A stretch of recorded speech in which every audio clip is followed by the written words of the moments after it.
another amazing conversation in Sacred Success Salon, where right now we're talking to awakened leaders who are impacting more people, living on purpose and claiming their prosperity. I am your hostess, Anna Kowalska, and today I am so excited to have a conversation with Simone Kelly. Welcome, Simone.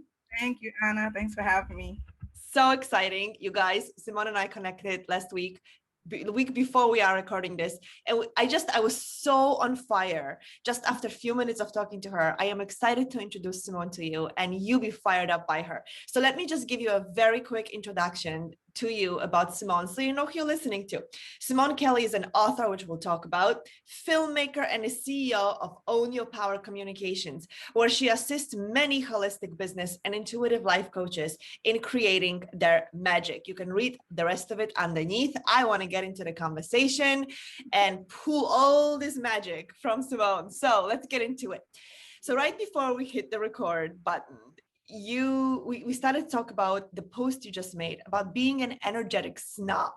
And I think that it's so juicy to talk about it because we are talking to awakened leaders, empaths, we're talking to intuitives. Right now, you, the one who's watching, right? You, the one who's watching, knows that you have here energetic gifts to give. More than the tangible gifts, you have energy that you here to contribute. How do we play with this energy as an energetic snob? Well, more than playing with that, I'm very big on protecting it. Because I think a lot of us don't realize how much power we actually possess. And I might even joke around and call myself a superhero trainer, because after I teach the intuitive class, my students are like, "Oh my God, I didn't know I could do this." And I'm like, "You're superheroes. We're all superheroes." So the problem is a lot of us just give so much. It's not nothing wrong with giving, but we need to be careful of who we're giving to. And sometimes when we have high level energy, or we're very intuitive, we're like magnets. Everybody wants to suck your energy. They're like, "Oh, I love her energy. I love her energy." However, they skip away feeling happy, and we're drained. We don't realize why we're drained. Some people are in really relationships that aren't healthy, and they stay in them because they want a man, or they want a girlfriend, whatever. But they don't realize that person is sucking the life out of them. Literally. So just learning how to maintain your energy and pay attention to how you feel around certain people. Because that's a big thing I think a lot of us don't pay attention to, and that's one of the things of teaching when I teach intuition classes is paying attention to your energy and how you feel in your body, which a lot of so important. Do you have that quote handy? You just read that quote which you posted on social, and I think it was just so great. I have. It was a meme that I posted that said, "Your energy is your currency. Stop allowing people to use your energy in exchange for nothing." And the hashtag that you liked was vibrational snob. And I didn't make that up. I got that from, if I'm not mistaken, I got it from Esther Hicks when they talk about being a vibrational snob. So it's true. Like, I'm like, that energy, that event, I'm not going to it. That person I don't want to be around. I tell people, caller ID was invented for a reason. You don't have to answer it all the time. My God. That person's going to drain you. You know what I mean? And unfortunately, like I said, a lot of us don't know our power. That's why I love teaching people how to own their power. Because once you understand how much power you have, then you'll start to protect it a little bit more, Yeah. So what do you do? Because we will dive deeper into the things that you're doing with your books, which I think is so amazing. And in the quote that you just said, like literally we talk in the salon, and I talk it in my work. I talk about it that way in my work, but I bring it up several times with different guests. Your frequency is your currency. So what you just said is so appropriate to my view, right? Like your energy is everything, right? So how do you as somebody who is working, like you putting your work out into the world, your books, right? Like, and working with your clients, and we keep expanding, and we're talking to people right now who are looking to impact more people. One-on-one, we can make those decisions, right? I cannot pick up the phone, I cannot be around the person. But what happens when we start opening up our energy to a wider field, when we don't really we can't really control who, right? Especially Well, I don't know if I agree with that 100%, because as an entrepreneur, you can fire your clients. You have you have the and that's one thing, again, going back to energy. Once I got control of my energy, I started to attract people I wanted to work with. versus people that nickel and dime me or want to complain about stuff. I'm so blessed. Like I always tell people all the time, I can stay anywhere in America because I have clients all over the world. If I need to travel and somebody say, hey, can I sleep on your couch? You know, if I need to, God forbid, I have places because these are people that were clients, but they became friends. Like, and to the point of I'm sisters with a lot of my clients that, so that's one thing. Once you start to pay attention to, how much power you have as far as attracting what you want, then you won't have to worry about, the weirdos coming at you. And trust me, they're out there, especially if you're in this world with dealing with law of attraction or dealing with intuition or anything like that. Yeah, you got people that they take advantage sometimes. I mean, and I have clients to this day. I have one client that I tease all the time. I call her a brat. So I emergency, I need a reading right now. I'm like, I don't work on Sundays, number one. And I don't have any openings until next week. So, you have to learn how to train people, how to treat you, Yeah, that's so great. Train people how to treat you, because again, we're talking to empaths. We're talking to people who are, have all these feelings of guilt. I know people like that come into my field, they're like, how do I do that? How do I say no to somebody who really needs me, right? Like their impression is they really, really need me. So it's really great. Like train people what you are available for. And I think it's a skill, right? Like it takes something to get to that place. Yeah. I mean, I'll give you an example. When I first started doing more of the intuitive work, I'm also a life coach and a business coach. That's I started off in, right? That was my background, business marketing, So once I opened the door to, I do all this other woo-woo stuff too, then the floodgates open, right? And I realized I had to start to say, okay, example is I have a special. Let's say I have a special 3-day special. On the 4th day, somebody's gonna say, hey, can I still get it? I'm sorry, I just saw the email. And I would be a sucker and say, okay, no problem. Yeah. But I don't do that anymore. Now people know the special is a 3-day special, it's a 3-day special. Yeah. And at the end of the day, I don't care what kind of business you have to teach people to respect you. Because this is an example I give. If Macy's has a 3-day special, you're not gonna show up on the 4th day and say, hey, Macy's, is it okay if I can get that lingerie set? No. So right? They want. Corporations respect our business the same way, Yeah. So, get a little angry. I'm getting a little New York. I love it. I love it. I love it. But that's how we get to be, right? We get like this to me is being an energy snob too, like being really clear. And I know when I first started my business, like it took me a while to be like, oh, sometimes it came from scarcity, my own scarcity, like, oh, one more person. Yeah, I'll say yes to one more person. But it bit me in my ass. And you regret it, you burnt out. Yes, very cool. Right. I mean, that one person took over 80% of what I was creating, literally leaving only 20 for the rest of the people. So I think that's so important what you bring up, Simone, because again, like we get to be super clear, and then universe adjusts. Like the more, in my experience, right? Tell me if this is true for you too, right? The more clear I am and the more I respect my boundaries, the more people who are respecting them show up, right? Yeah. You gave me goosebumps. I don't know if you can see them, but that's something I talk about too, like intuitive triggers. Like when you have that like sensation in your body, it's like she's right spot on. Yeah, I think it's so important. And I do know that it's really difficult for so many healers, intuitives to really own it, right? And I think a lot of it comes from, feeling bad for people because you want to help everybody. And B, coming from scarcity again, like, oh, it's one more person. And then what if I say no and they all go away? Or what if this is the last person that ever comes to work with me? Right? Yeah. No, which is the fear thing is big, and the scarcity mindset is very big because I definitely dealt with that. And I still deal with it sometimes too. I have to like check myself. You have to like kind of coach yourself sometimes. Always, right? Yes. Yeah, but I really think it's important for I actually taught a class. I need to teach it again. It was called light worker marketing. I think I had to change the name because people didn't like the word marketing. It was too scary for them. Because a lot of I know. I think I changed it to like light worker prosperity course or something. But the reason why I taught it is because there's so many people that are light workers like us that are afraid to ask for money. They undercharge themselves. They don't know how to introduce themselves. Sometimes when it's like I even a mock networking event. And it was hilarious because one of my teachers was there, and she was going up to people saying, "Oh, hi, I talk to dead people." I said, "No, you can't say that." we gotta weave that in a little bit. So, teaching people that are into it, or teach people that have, you could be an acupuncturist, it could be a chiropractor, but people that are in those healing fields, they usually are afraid to ask for what they're worth, so. Yeah. And to me, one of the ways that we get to secure, I don't even want to say secure. One of the ways that we get to be a demand for prosperity is by having clear boundaries, like you were saying, with our energy, right? Mm-hmm. Yeah. Exactly. Yeah. So great. So is there anything else that's coming through for you about the energy snob? Because I just love it. I mean, whether you borrowed it or not, I think it's just such a powerful way to look at ourselves, right?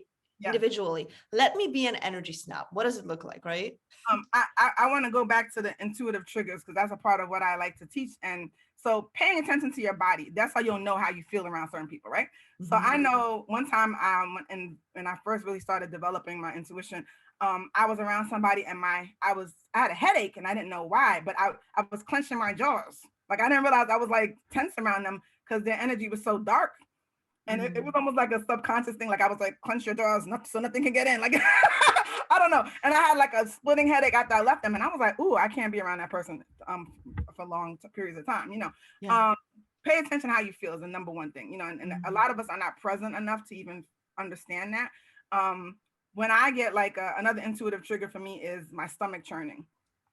So that's like a bad thing. Again, it might be something good for you, but when my stomach turns, it's like, hell no, get the hell out of here.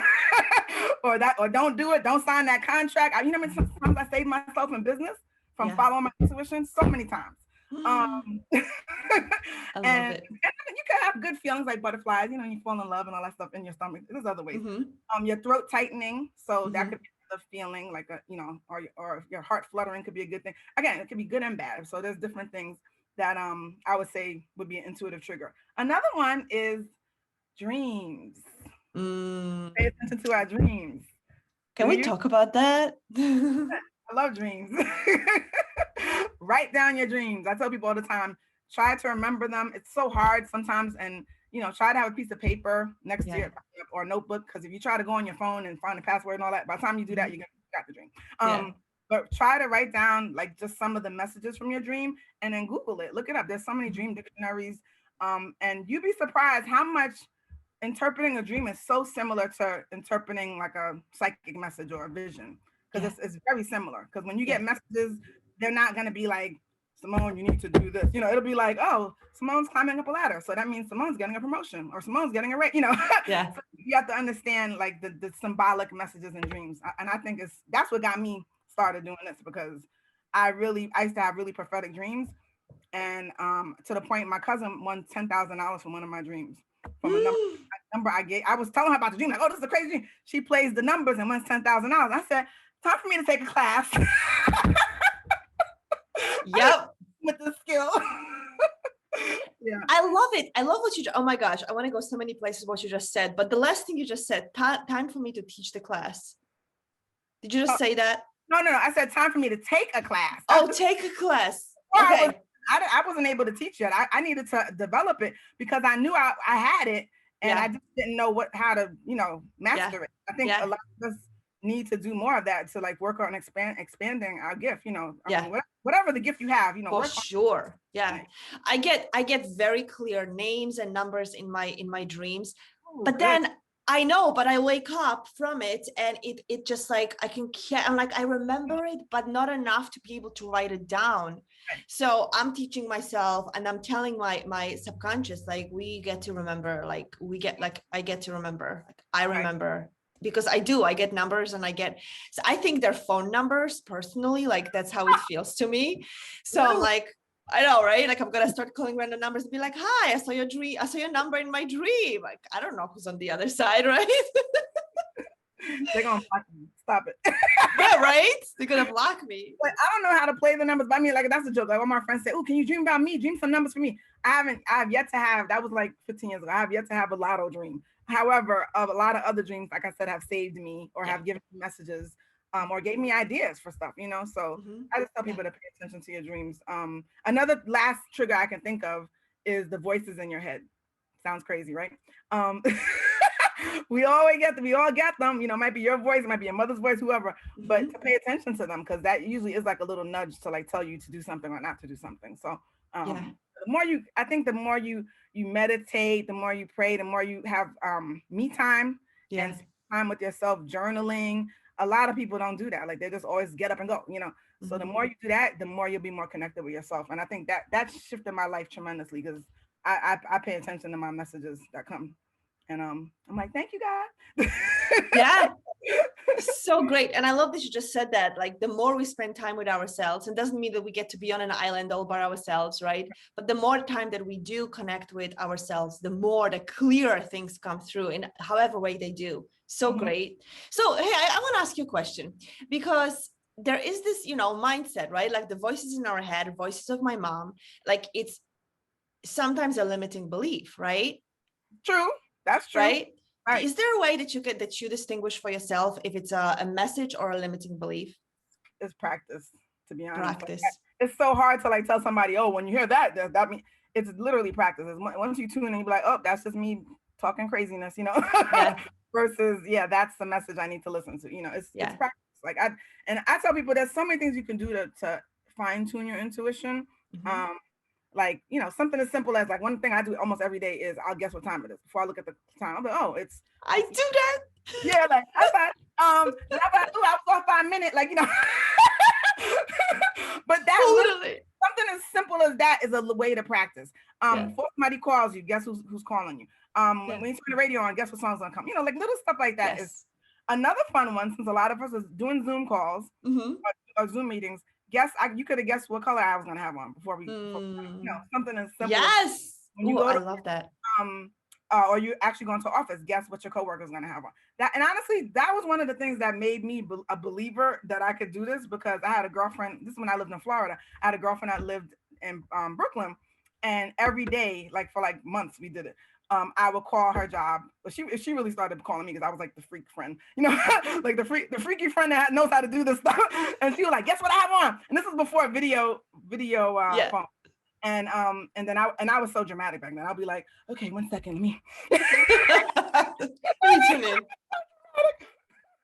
Let me deep breathing, you know. Now I don't have to do all of that, but I'll like literally I was doing deep breathing. Then I would say, "Oh, you have your hair up, you have dark jeans and black boots." And she'd be like, "Oh my God." And then I thought she was lying to me a lot. Like I would be like, "You're lying. There's no way I could be here." And then she would put the phone to her friend, like, what do I have on? And the friend would confirm. So the more you practice with like that, simple stuff, guess what people have on, you'll get better, you know. That's so great, because we want to jump into, I want to jump into this conversation with you about your books and how that even came about. And I want to acknowledge that these simple ways we get to constantly keep sharp. Like that's one of the things you talk about too, right? Like keeping sharp.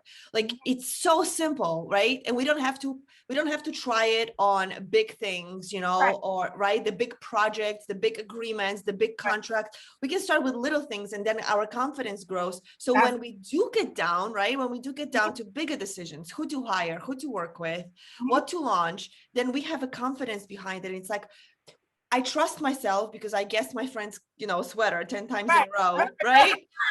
If I get this crazy idea about what to offer, maybe there's something there, right?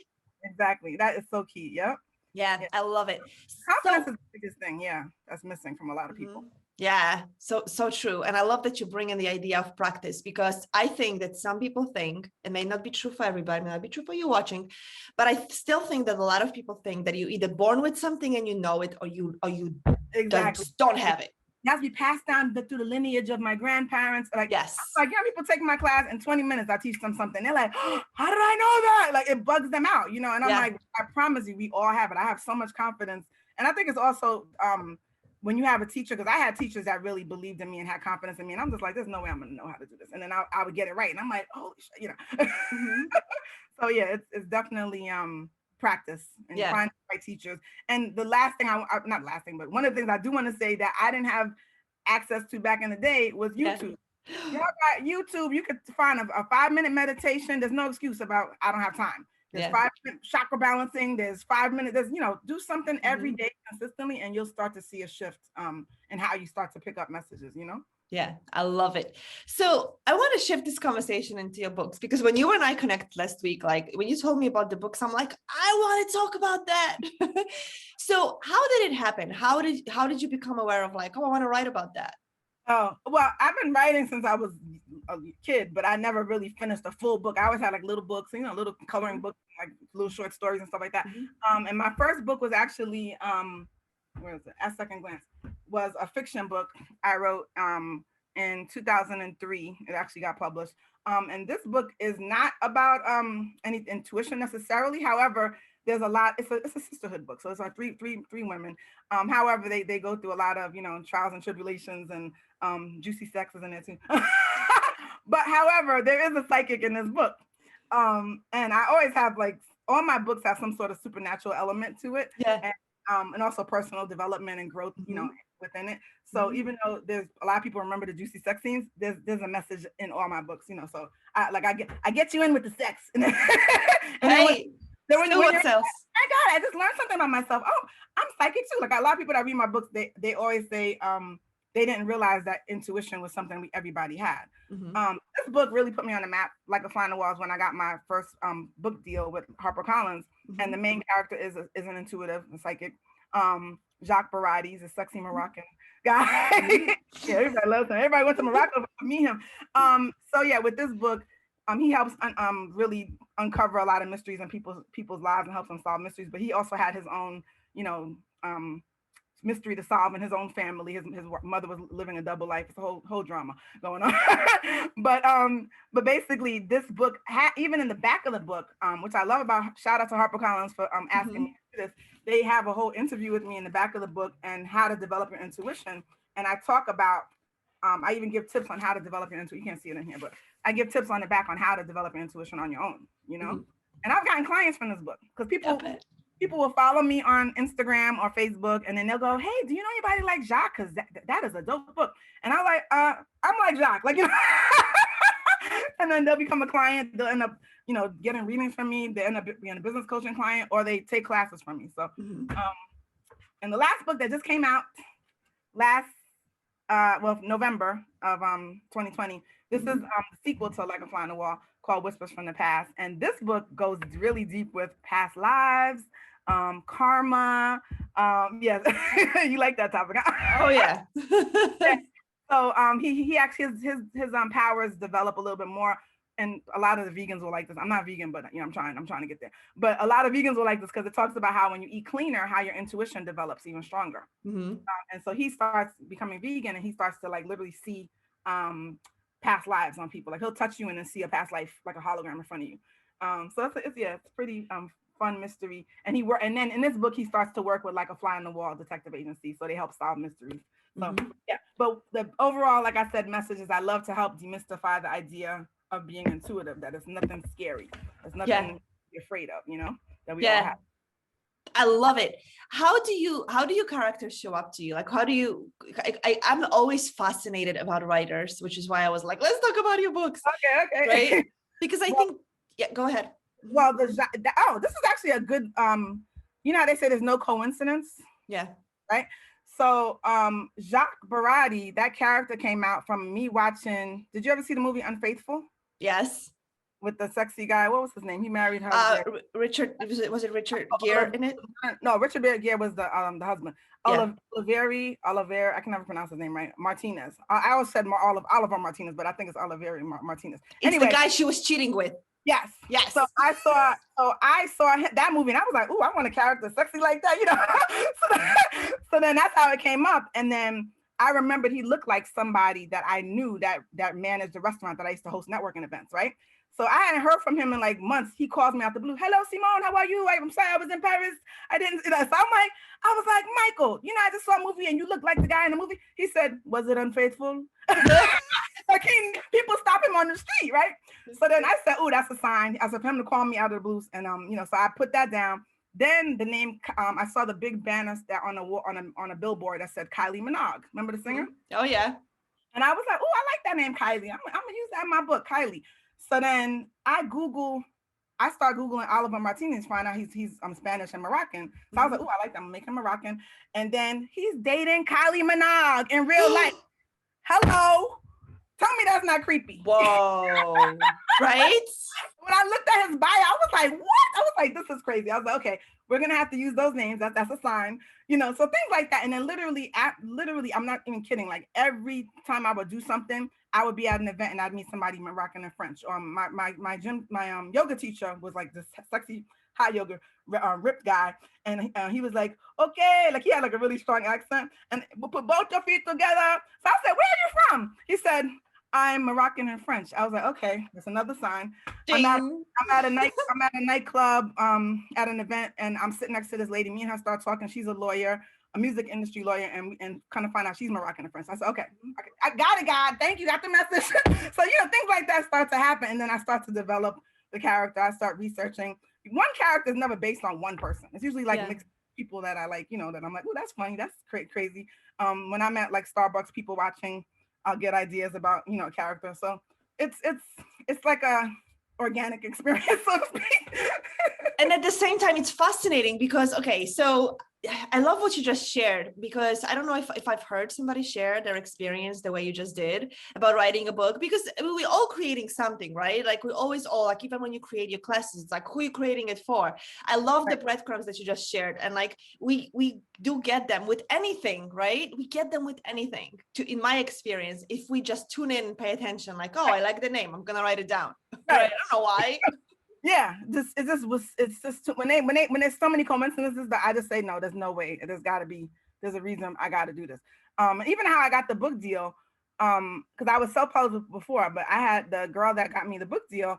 I hadn't seen her and maybe I hadn't spoken to her in like maybe 6 years, because she changed jobs and I only had her work number.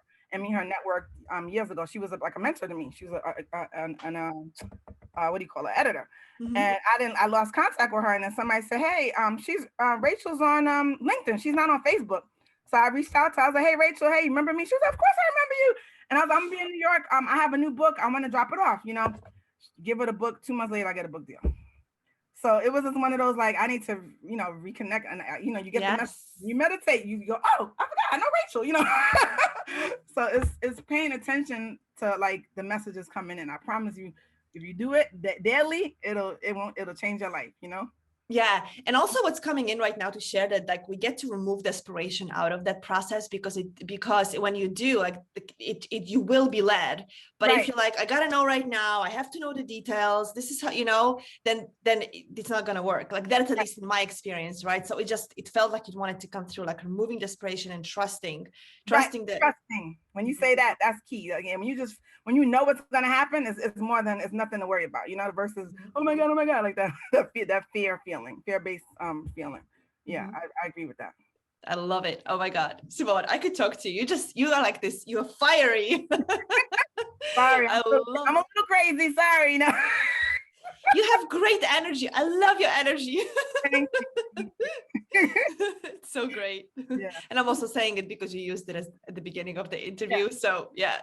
So that's when people say that a lot. That's how you know you gotta always be careful who you give your energy to, you know? Yeah.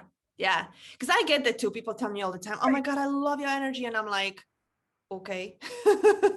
You know, like, yeah. Yeah, exactly. Yeah, totally. And I think especially right now, because we're in this like evolutionary like step, this huge humanitarian step, evolutionary step for humanity. Hello, tongue twister. Awakening happens. Yes, more and more people are like, oh my God, give me some of that, right?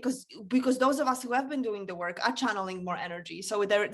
Right. So it's more visible because people aren't as turned off to it or blinded to it. So we get to be energy snobs even more so than ever before. I love it. So great. Yeah. Totally. I love it. Yes. Be an energy snob. So Simone, I know you have a gift for our audience. Would you share what it is? Yes. If anybody that joins my mailing list by going to ownyourpower.biz will get 20 ways to own their power. 20 ways to own your power. I love it. Yeah. So yeah, because that's what we're talking about, right? Like owning your energy is owning your power. I love it. It's so great. That might be a title of our conversation. Owning your energy is owning your power. It's so amazing. So you guys know, click the button below this video. You know the deal. Click the button, claim Simone's gift, get into her world. We're going to put some links to her books in her bio too, because I'm just excited about your books too. Like books that have story that bring in, you know, mystical and bring in the supernatural powers. That's just magic. Thank you. Thank you. Yeah, I think a lot of people are more open to it. And I think that's one of the things I like about it. Like I said, it helps open eyes to a lot of people when they read it. They're like, oh, it's not so scary. Oh, it's not voodoo. You're not doing devil worship, you know. Like right, exactly. Yeah, like, oh, I already do that. I didn't realize that I was actually like an intuitive gift, right? An intuitive power. Yeah. Exactly. Okay, Yeah. I'm down with that. So great, so amazing. Thank you, Simone, for being a yes to being in the salon, bringing your energy and sharing it with us. It's so inspiring and amazing. So thank you. So much. Appreciate you. So great. And you guys, make sure, claim the gift, check out Simone's book, get into them. I can't wait to get into them and get into Simone's world, because hello, it's a world of so much magic and possibility and a great energy. So click the button. Yeah, get the gift. And we'll see you at the next conversation. Bye for now. Thank you, Simone. Thank you.